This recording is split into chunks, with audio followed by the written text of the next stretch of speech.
Hey everybody, it's Mike Frieder here with On-Call Compliance Solutions, and I'm back with another compliance tip of the week.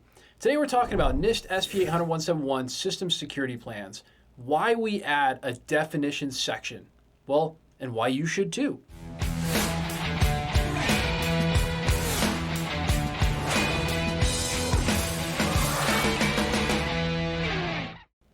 So hey, if you're a defense contractor who's feeling overwhelmed, tired, and alone, trying to understand all of this DFARS, NIST SP 800-171, and CMMC compliance stuff on top of an already colossal workload, if you feel like you're drowning in the hundreds of pages of confusing legalese and hard to understand techno mumbo jumbo, or even if you just need help connecting the dots for the leaders in your company between getting compliant and how it can lead to growth and higher profits, well, I've got great news for you. You found your home here with On-Call Compliance Solutions, where we can help you transform into your company's on-call compliance hero.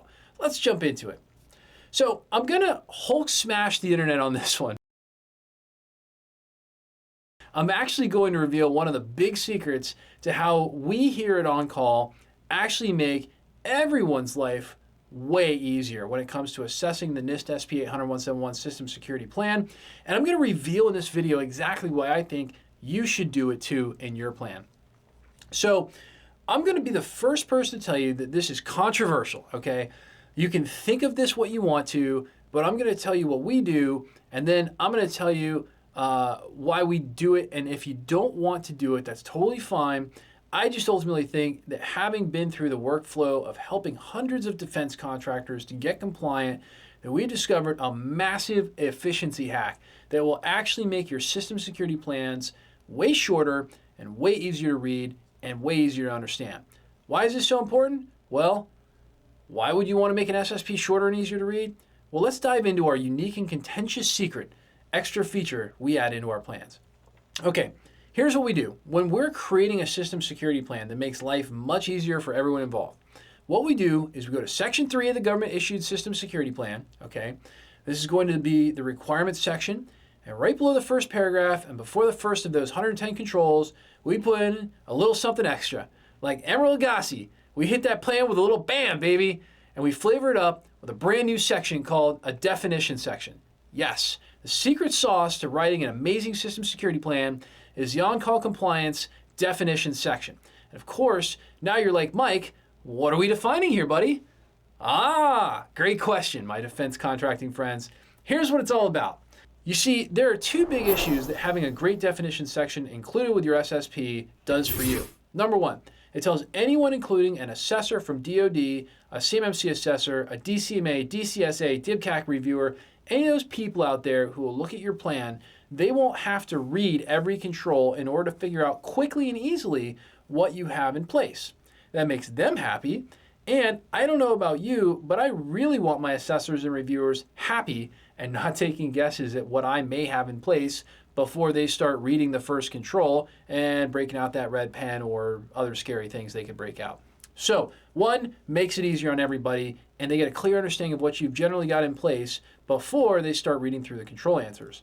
Two, it's going to shorten your system security plan by pages and pages, which makes you happy. Again, making all of those same really important people super happy about having a shorter plan to read and review that is easier to understand. It's a huge win and is a great way to demonstrate your competency because you see, the easiest way to tell if someone knows what they're really doing is when they can explain it at a third grade level, like certain politicians. Try that with a DoD contractor system security plan, right? But with the complex bits explained in plain English at the beginning in a definition section, it's a lot harder to make a mistake or not understand something critical from the get-go. In other words, they're starting with all of the information of what you've got in place before they start trying to take it apart. Making your plan shorter and easier to understand will really limit the headache during audit and assessment. Best of all, we've even been thanked by auditors for having it in there and making life easier so we know it's something they like. And I think that's pretty important too. Now, of course, the next logical question is, Mike, what exactly am I going to define in the definition section? Well, that's a great question, and every plan is going to have different things defined based on how you are individually set up. So literally, this is different for every client. As an example, we may define the major components and functionality of our endpoint management system. Firewalls, SIEM and SOC solution. Maybe we're defining the elements and functionality of our physical premise security system. We're essentially defining various major components of how we secure information so that rather than having to write out exactly what these things are, every single control that invokes them and how they function in every single control that they apply to, we can just reference the name we gave that major system or function in the definition section. Pretty cool. Shortens those answers a lot. So in case you're not familiar, there are a ton of controls that are essentially referencing the same thing, but the controls are asked in nuanced ways to make sure that they are thoroughly addressing different angles of how security is implemented. If you're to write out the total answer and restate all of these elements and every aspect of what you have, you would likely, in my guesstimate here, be writing a plan that could easily be 3 times as long and still even harder for an assessor to understand and read through. So in the end, our little SSP hack to include a definition section for the controls in section 3 really makes everyone's life a lot better, easier, and shorter plans to write, which makes you happy. Now look, I totally get that maybe this is super controversial, okay? Not part of the government issue plan and all that stuff. So tell us what you think in the comments below. Is a definition section a huge win for you, okay? And at the end of the day, look, we're not taking anything out of the plan. We're just putting more stuff in here, but shortening and making life easier. And hey, at On Call, we take defense contractors just like you who have had this DFARS, NIST, CMMC, ITAR, and EAR, information security compliance stuff, dropped in their laps like a seagull on a sunny day. And we teach you how to level up and be a proper on-call compliance hero for your company, eliminating gaps, gray areas, and getting this solved, all while showing you how to leverage compliance as your secret weapon to land more defense work with higher profit margins. Now that's what becoming an on-call compliance hero can do for you. Looking for more help getting compliant? Our compliance experts are always on call for you. Visit cmmccompliancesecrets.com or check out the bio below for links to get help right now.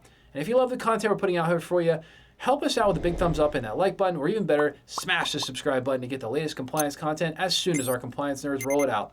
Until the next compliance tip, my friends, stay safe and secure out there, and hit us in the comments below to let us know what you'd like to know about when it comes to information security and compliance. And I'll see you on the next one.